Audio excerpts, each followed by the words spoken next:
Mirasee. So if you avoid suffering at all costs, you will never be anti-fragile. If you lean into suffering, you will become a completely different person long-term. Now, the problem is that many of us were sheltered from suffering in many, many ways. So we stay either resilient or fragile, and we just don't go there. Life throws curveballs. The world changes faster than we can predict. And how do we, as coaches, help our clients not just survive, but thrive in an environment of constant upheaval? Today, we're diving into grit and antifragility, or resilience, if you will, the traits vital for success in our rapidly evolving world. I'm Melinda Cohan, and you're listening to Just Between Coaches. I run a business called The Coaches Console, and we're proud to have helped tens of thousands of coaches create profitable and thriving businesses. This is a podcast where we answer burning questions that newer coaches would love to ask a more experienced coach. In this episode, we'll explore what it means to build grit and how to develop anti-fragility, the ability to thrive amid the chaos and uncertainty. And our guest is someone uniquely qualified to discuss this.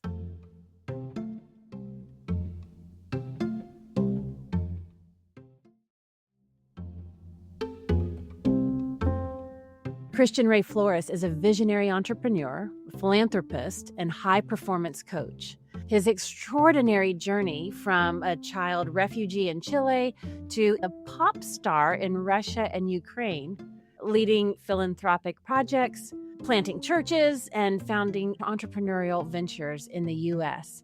With his deep understanding of resilience and adaptability, he's here to share strategies that can help both you and your clients build an unshakable foundation no matter what the world throws your way. Welcome, Christian. Thank you for having me. I am excited to have you on the show. And before we dive into the topic, can you tell our listeners a little bit more about your extraordinary journey? The reason why I love speaking about resilience and anti-fragility is because, I had this sort of very uncommon set of negative circumstances that make me like the poster child of what on earth just happened, right? So I was born in Moscow, Russia. I don't look Russian because my dad is Chilean. They moved to Chile when I was a baby. We ended up in the midst of a massive military coup. My father was in a concentration camp. They just imprisoned, killed, and tortured thousands of people. And he was lucky enough to get out alive. We were refugees in this facility for a little bit. We were exiled, went to Germany. We went back to the Soviet Union at the time because my mom was so shell-shocked. She just wanted to be home, right? But, it was not a good space. A lot of poverty, let's put it that way, right? And then my father gets this contract to be an expat in Africa and Mozambique right after independence from Portugal. And I grew up there, but there was a civil war going on there like a year in, So I saw a lot of that and food shortages and, ration cards. And it's just very, very eclectic sort of existence, but also very exciting at the same time. And then after my parents' divorce, I moved back to Russia, back to the Soviet Union, one-bedroom apartment. I slept in the kitchen. All those things shaped me in a variety of ways, and that's sort of the power of this concept of anti-fragility, because all of that served me in the long run. I developed an ability to really relate to multiple cultures because of my childhood. I spoke 4 languages, and I was very musical. That's sort of part of the legacy of all that stuff, right? And I just happened to be in the right place, the right time, and do the right thing. And I became one of the top pop stars in Russia for about a decade, helped elect the president. At the peak of that career, some flat sides caught up with me, and I had a #1 hit at the same time as I was clinically depressed. And that's when I found my first coach. And he was this Canadian missionary who took me under his wing, rounded me up, let's put it that way. I was extraordinarily good at some areas and really bad in some other areas. And that was sort of my first taste of, one human being can help another and literally redirect the very trajectory of your life. And that was sort of the seed that eventually made me who I am as a coach, among other things. Now, you talk about that phrase, anti-fragility. We've had a lot of guests on the show that talk about resilience. Yeah. Talk to us about the difference and the distinction between those, because I think there's a powerful distinction there. There is, yes. That makes a big difference. Let's get that out to our listeners as well. The term antifragility was coined by Nassim Taleb. He's an author, financier, etc. And, he pointed out something very obvious that I think we miss at a larger scale. Let's talk about fragility, right? Fragility is things happen to you and you sort of shrink, diminish, or decline. The stable middle ground is resilience, right? Is you get hit by things and you still keep going, right? You deal with it, you roll with the punches, you navigate life and maintaining your normal state in the face of adversity. Anti-fragility is you grow, improve, not in spite of the circumstances, but because of the circumstances. So the hardship, the obstacles, the unexpected negative surprises are literally making you better and more successful. And that's anti-fragility. And the cool thing about it is that it's accessible to all of us. We actually are born anti-fragile in so many different ways. We just sort of forget that we are that. Sometimes we just believe narratives that are, negative narratives and they're just not true about us. So we don't deploy our anti-fragility often enough. Is the awareness of that distinction, I'm thinking of some of my clients, the way you defined fragility. They've been shrinking, playing smaller, life happens. Yeah. They almost adopt a victim energy sometimes, if you will. And to leap from fragility to anti-fragility can seem like a big leap. Do people need to stop at resilience first, build resilience before they can appreciate anti-fragility? Or is it just an understanding? I think it's really a reframing. That's what it is. I don't think it's a massive leap at all, actually. I think it's integrating this new reality. You don't learn anti-fragility. You are anti-fragile.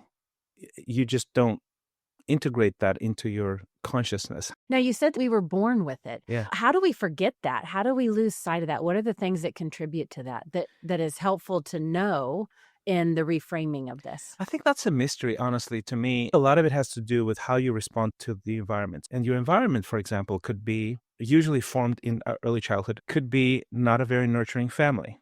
You don't have a parent or parents who tell you, hey, you can do this, who believe in you, who say, okay, get up, shake it off, let's move. Maybe you're in an environment where everybody's like that. Everybody's a victim. So you go, okay, this is how we roll. To me, that is probably the source of it. But the cool thing is that all of that can change, right? By getting coaching, understanding where you are, developing practices to rewire your neural pathways, your understanding, and actually experience a different reality. And you can demonstrate anti-fragility to anybody without them going, it's easy for you to say, you're that guy or that girl. No, absolutely not. I can demonstrate anti-fragility to every single person in the audience like right now. You want to do that? Let's do it. Okay. And actually, what I'd love is take a scenario and demonstrate what resilience is like. Sure.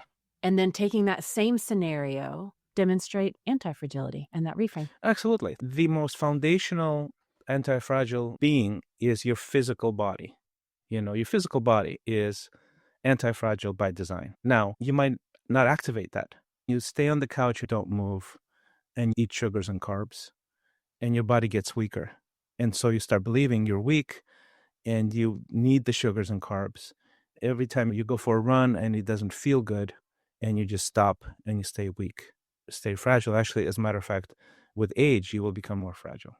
Resilience is you're forced to walk, the proverbial grandfather tale of walking 3 miles to school and back both ways uphill in the snow. Something happens and you just keep doing it. You get used to it. Resilient because, okay, this is my lot. These are the cards that have been dealt. You stay in a stable state, right? I would argue that even that in the long run, if you look at the curve of your life, is a fragile move because things change. Your ability to metabolize changes, your ability to rest and then get back up and do things changes. The anti-fragile version is you go to the gym 3-4 times a week. You eat clean, even though I want to respond to stress, for example, by being in a fetal position, binge on Netflix and get a gallon of ice cream. It makes me feel better in the moment. What I can choose to do that is anti-fragile is to walk 2-3 miles a day, stay away from sugars and carbs, get more veggies, fruit, healthy proteins, go to the gym, push myself just a little bit beyond what is pleasant. What will my body do? My body will grow muscles, become more flexible. My neural pathways will respond better to hardship in the long run and develop a high capability to navigate stress, obstacles, even unjust things. That's antifragility. Yeah, I love that example. And for the coaches listening in when working with clients, a simple exercise when a client brings up a situation, have them take on each of the three perspectives That's right. just to help our clients say, okay, situation XYZ, it can be whatever about Yes. relationship or Yeah. business or family or health. It doesn't matter. But whatever the client brings us, we can ask them to say, okay, if you were in a state of fragility, what would that look like? Or in a state of resilience, if anti-fragility was a reality, what would that look like? So that they can then Yeah. have mindfulness Exactly. and make conscious choices. Yeah, Yeah. absolutely. When we start seeing that reality as a possibility, the only way you learn is by doing, and all of us have obstacles. Suffering is a constant in the human experience. So if you avoid suffering at all costs, you will never be anti-fragile. If you lean into suffering, you will become a completely different person long term. Now, the problem is that many of us were sheltered from suffering in many, many ways. So we stay either resilient or fragile, and we just don't go there. The thought experiment is, how do you consciously create what I call constructive suffering? A suffering that will build you up. You welcome it, seek it out. There's a proportion you can pursue that will do that. There's a line that you cross beyond which that doesn't grow you, right? And I Yeah. think most people, what I find as somebody with my colorful backstory is I try to explain to people what you see me do in spite of the things that I've experienced. There's nothing extraordinary about it. It's just I was thrown into it and had no choice. I discovered I can deal with a whole lot of instability and suffering just fine. And that developed into extraordinary abilities that are actually not extraordinary. They're absolutely ordinary. People just don't experience those. Now, when you say constructive suffering, the other word that came to my mind was intentional. Exactly. Now, the other thing that popped up was we got to be careful with the ego here because the ego could step in and now we're tipping into martyr. And it's like, look at me and look what I'm doing. Yeah. And that's not what we're talking about. No, it's not. But we're talking about that level of consciousness and intention, having that constructive suffering so that we're using it and leveraging the situation to grow and evolve and better ourselves. That's right. I mean, anything can be turned into something that doesn't help you. Yeah. Right? Yeah. I just want to bring that to our attention so we don't tip the scales too much. You mentioned coaching is one way somebody can navigate and reframe this. How is identifying your why, right? It's an exercise I have with new business owners. Like their why is their anchor or beacon. I like that. And so how can their why help them in this area of anti-fragility? Let me make sure I understand the question. You mean why as someone pursuing coaching specifically or just entrepreneurial? It could be anything. It could be an entrepreneur. Why are they pursuing their own business? It could be in a relationship. What's your why with the relationship? It could be a career or your health. But the big why behind whatever it is that a client is pursuing. Okay, that makes sense. Let me just use one thing so that I can describe it in more detail. Let's say entrepreneurship is sort of the context here, right? And which is kind of cool because it might serve even some of the coaches listening right now, right? Because that's an entrepreneurial journey as well. You want to help people. What do you do? Am I qualified? Am I going to mess people up? Are people going to listen to me? All of those things that are very typical when you start something new. I would say this, having a daily contemplative practice that allows you to think of long-term arches and evaluate them is huge. The reason for that is we are, as human beings, optimized for survival, not for thriving, right? You get up in the morning, there's always more things to do than you can do. The urgent always displaces the important. The question you ask is related to the important and an ongoing awareness of the important, of long-term nuances and I would say whispers of the soul, deep desires, not survival things. It could be a coach or an entrepreneur, anybody. You wake up and the first thing you do is not contemplate, not make sense of. That's it. You're done. The urgent will kick in And that's it. You're just, a hamster on a hamster wheel. So developing that practice is huge. I can give you pearls of wisdom that might be helpful, but if you don't have that practice, it's completely useless. If you can maybe believe for a moment, right, that you're here for a higher reason, you have an assignment. I'm going into a spiritual realm here, right? So bear with me. You have an assignment, and that assignment's actually, it's not necessarily this set in stone, like you need to be a fireman assignment, but it's who you will be uniquely in every season of your life, because there's more than one. So you can be very happy to be a fireman today and be completely unhappy in 5 years doing the same exact thing, and you're not fulfilled anymore. Why? The world changes, you change. Having a coach, a community that can speak into your reality, that know you well, know the ins and outs of you, that is sort of how you do it. Okay, now to the practical. The practical is this. Go back into your childhood, early youth, and try to really gauge what made you feel fully alive. And it's never this one thing like math makes me feel fully alive, therefore I will be a statistician, for example. There's so much more nuance, and that's why nuance is everything, right? For me, I changed 4 countries by age 7, and I speak 4 languages. At first, it's a massive shrinking because you're like just trying to make sense of the world, cultures, languages, people. How am I supposed to fit into this thing, right? And what happens next is you go, because you want to fit in, you want to read people, you understand what they mean, body language, tonality, tradition, family expectations, all of that. So for me, eventually, I can see it now so clearly that I have a supernatural sense of culture, what makes a human being tick. And I love it. I just love it. Early on, I was not even officially a coach, but people will come to me, sort of find me in different spaces, and they like, hey, can I pick your brain? Can you help me? And these were people like Olympic athletes and fashion designers and artists, entrepreneurs. And I would engage with them. There was no official role, right? And what it is, it's that you were born for this kind of thread.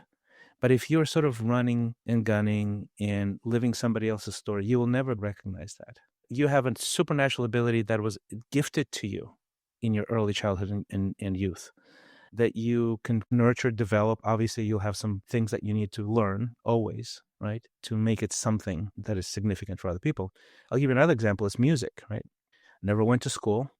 I had a tone, like I was 5, and I would sing around the house, and my parents would have visitors over, right? And they're like, Christian, sing us a song, like, and I would literally stand on a chair or something like that. They tell me, I don't even remember some of the stuff, right? So you can see those little glimpses, right, of something that was gifted. And then we were in Mozambique, and we had this little community of Chilean exiles there, like 150 families. They're all expat professionals running things, right? Hospitals, universities, like they were engineers. There's all professionals, but they're all without a country. But they were transplanted to Africa. That's a weird situation. So they formed a little choir, children's choir. And we had this sort of musical director, quote unquote. This is all volunteer stuff, like completely grassroots. And her name was Angelica, and we called her Tia Keka, right? And she was this guitar playing, sort of folksy person. And she would teach us all these songs from Colombia and Brazil, Argentina and Chile, and we would sing.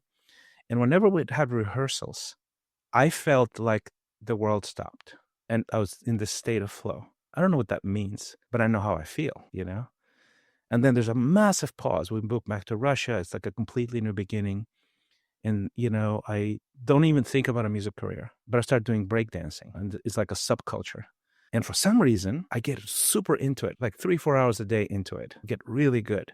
And then something completely different comes up. A friend of mine goes, you should be an entertainer. And I'm getting a master's in economics at the time.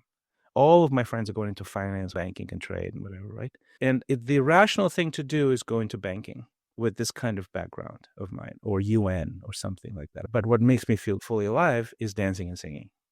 The odds of that succeeding are close to 0. Within a year, I have 3 record contracts, a bidding war to get me signed. Within 2 years, I'm playing from small clubs to sports arenas. Within 4 years, I'm helping a president get elected because they like my song and use it as as an anthem for an election campaign. Does that make sense? These are sort of just illustrations, but you can apply that to your life, anybody else's life. Yeah, and it's part of finding that through line. our big why helps us to keep that top of mind Yeah. so that we're being intentional about this. And that's what really, Yeah, that's a thing that I keep hearing over and over is being intentional about this, not just going through life. that's right. I love what you said earlier about resilience. These are the cards I've been dealt, so let me do the best I can with it. Hmm. But it's like finding that through line, finding that why, and growing with it, growing because of it. Exactly. Yeah. Yeah. Social instability seems to follow me, right? So this guy was asking me all these questions, and then he paused because he wanted to know more and more details. So I gave him details about bombings and things like that, you know. And he goes, "How are you not bitter?" And that came out of him, and it was a podcast interview just like this one, and it was a really good question. The answer is, I'm grateful. Yeah. Well, that was the word I just wrote down was gratitude. And I was going to ask you, what is the role of gratitude in this journey and experience? Talk more about that. Well, I think if you develop a practice where you make sense of things and you really must do it every day, then you have this muscle almost of making sense of things, connecting dots, recognizing patterns, right? Once you do that, the worst things that happen to you, you can connect them to something extraordinary in you today. I mean, there's been studies about this. I forget the name of the gentleman, which is a bummer because I would love to give you his book. He used to be one of the top guys at Google. He's an Egyptian guy, and I forget his name. But he did this exercise where he would basically help people process their biggest, deepest trauma. And it's like you write out all of the stuff that happened. And then he sort of walked them through an exercise where they would really recount it, really feel it, and then help them start connecting what came out of it. And then at the end of the exercise, he would say, okay, now that you've made these connections, what would you change? The vast majority, I want to say 95%, maybe more, would say I would change nothing. Yeah. Right?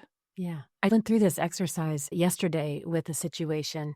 The process was finding at least 5 things you're grateful for situation XYZ, whatever it is. Mm-hmm. And usually the first 2 or 3 are pretty quick, but it's those last ones that really are transformative. Yeah. And then identifying, a list of 10 things, lessons learned because you had this experience and you had this situation that you encountered. And again, those first 2 or 3 are quick, but the latter ones get to the root of it. And then the last question is always, if you had to do it again, what would you do differently? Almost inevitably, everybody's like, no. Exactly. And I've done that with some of the deepest traumas. And Yes. I use gratitude to help not feel the devastation or those darker, heavier emotions, but I use gratitude to feel it fully. Yeah. So that I can process it, body, mind, spirit, emotion, intellect. And then on a micro level, you can do the same thing. So I do it every morning. I journal and I have a gratitude list every morning. Yeah. And it's almost actually frustrating in the sense that I've done this for so long, and I'm a grateful guy just in general. I go, shouldn't that be sort of hardwired already? And it's not, because the brain, the different part of you engages with the idea if you write it down and you sit down and think about it. Because it goes from just a general vague emotion to a specific that has some structure to it. Mm-hmm. So, I mean, it's really amazing. Almost every morning, I'll go, okay, what am I grateful for? It's bullet points, a phrase, a sentence, a paragraph, whatever. I think of, let's say, 5 things. And I mean specific things in the last maybe 48 hours, 72 hours. Yeah. In my mind, that's what I have. I'm like, oh, I know what it is. And because I'm writing it, the list is almost always more than double. Almost always. And then you sit there and then an emotion emerges that is more than double. Yes. Now you can live with that emotion for the day, right? Yeah. So these are practices that are just extraordinary, so simple. Anybody can do it. And that's where, when our clients, when they're experiencing setbacks, obstacles, stumbling blocks, things that are perceived to be in our way, so often many approach like push through, force through. Mm-hmm. But with some practices we're talking about, it's like, wait, let me just kind of go around this, glean from it, move forward because of it, not trying to ignore it or get rid of it. The more that we do that push through approach, that's where that resilience is. You're just trying to make do with what is and get by with what is. And that's where burnout comes in. That's where resentment starts to show up. But this approach, this antifragility, steeped in gratitude allows us to glean from every situation. It doesn't have to be dark emotions. I do the same process with awesome experiences. It can be done both ways. Do you find that true with the clients you work with as well? I think so. Absolutely. I would even add this, people that are more advanced and have been on the journey for decades, right? You can develop gratitude in advance in the midst of the sky is falling kind of thing, because you know already, you've experienced that cycle of evaluating, reframing, taking something out of it so many times that even though in the moment part of you is going, this is horrible, the primal part of you, you can still get yourself onto a place of peace, clarity, and anticipated gratitude, regardless of the outcome. Yeah. That is the ultimate level of maturity, I would say.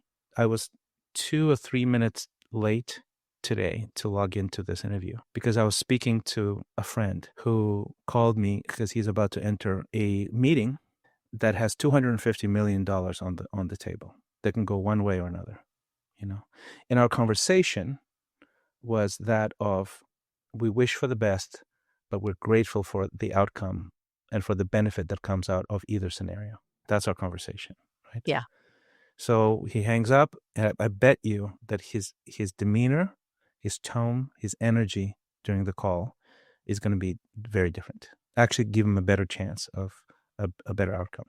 And that's why I like this topic, because as coaches, for all the coaches that are listening in, and it's true for any of the entrepreneurs that are listening in, but predominantly we have a lot of coaches as our listeners.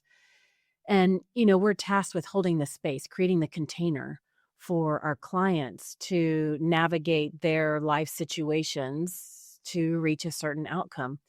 And so as we practice this ourselves and adopt antifragility, it helps us to even be a better coach and create that container. Like you said, the demeanor that we have is very different than if we're frantic and running around and we're coming in sliding sideways. We're like, okay, time for a coaching session. Let's go. Yeah, exactly. Yeah. It's a very different energy in how we're holding space for our clients. So it's a great practice for us. And it's something we can bring to our clients to help them navigate it. So that's why I love this topic, because it serves both sides. Yeah. If you are not anti-fragile, if you don't have a reputation that you can deal with hard things well, it lessens the value, because your clients, 100%, I guarantee, are facing intense things. And the more high achieving they are, the more intense those things are. The stakes are higher. Like that friend I was just referring to. Now, what are some practices or tried and true systems that you use with your clients to help them maintain momentum when it gets difficult? There's a good case to be made for saying, you're not anti-fragile right now. Let's downshift to resilience. Yeah. Yeah. Just for this week or two. Let's get through this. Keep it together. Keep Yeah. it together. Yeah. And that is true. I'm thinking of a situation with one of my good friends. It was a very difficult time. And I was like, you know what? Today, we're just going to remember to breathe. Yeah. That's all we're going to do today. That's exactly. We're just going to remember to breathe. We'll talk later. But right now, just eat, drink water, and breathe. That's it. That's how you do it. Yeah. I have a friend who, this was less than a week ago, actually. It was like the bottom fell out, right? Like extreme. My appeal to him was breathe, sleep, go on walks, sunshine on your face, water.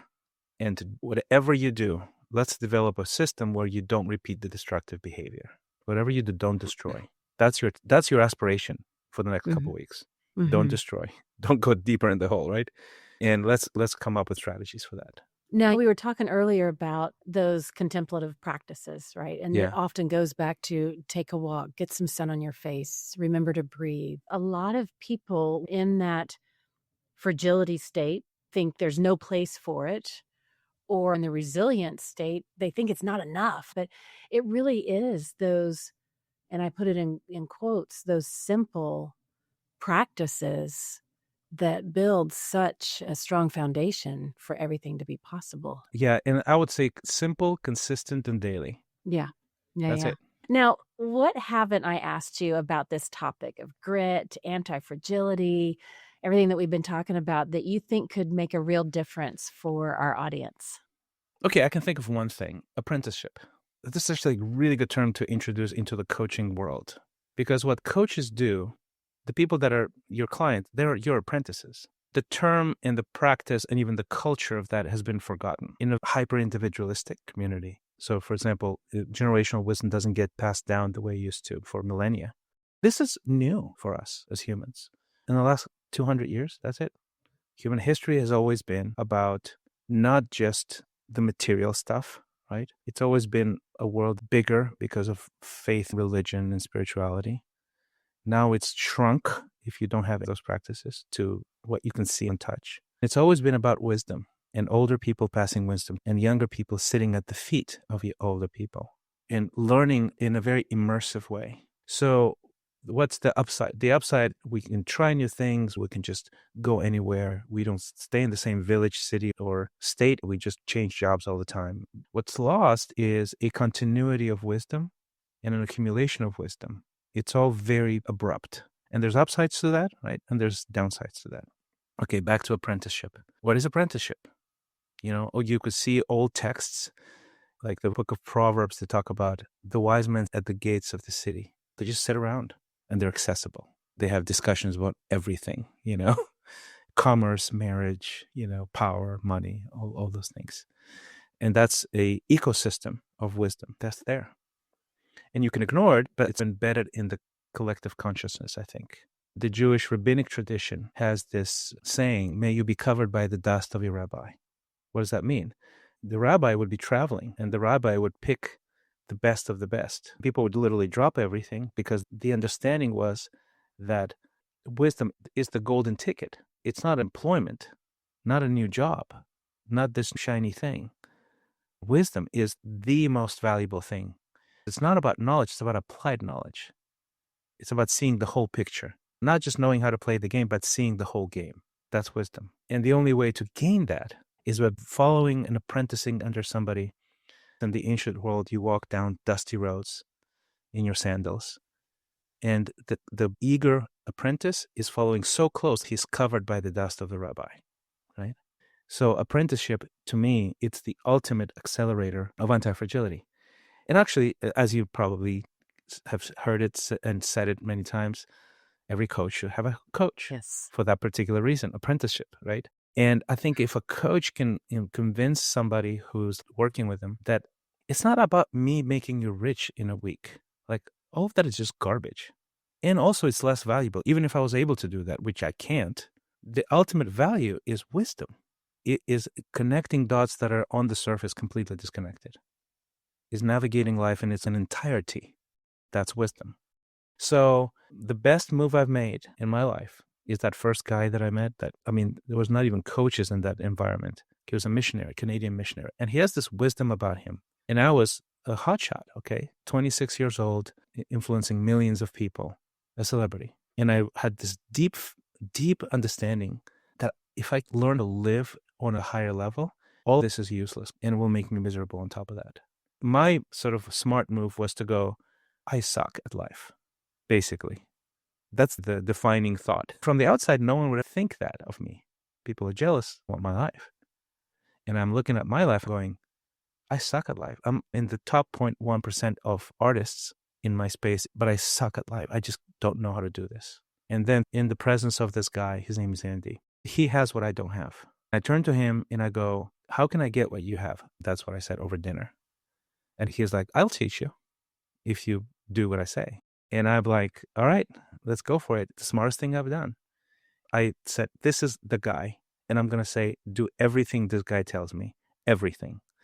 To the degree where my staff, my management, they were like super suspicious of this guy because it was like, whoa, he's like has control over our boy, the goose with the golden eggs. And there was nothing to do with that. It was not control. It was me.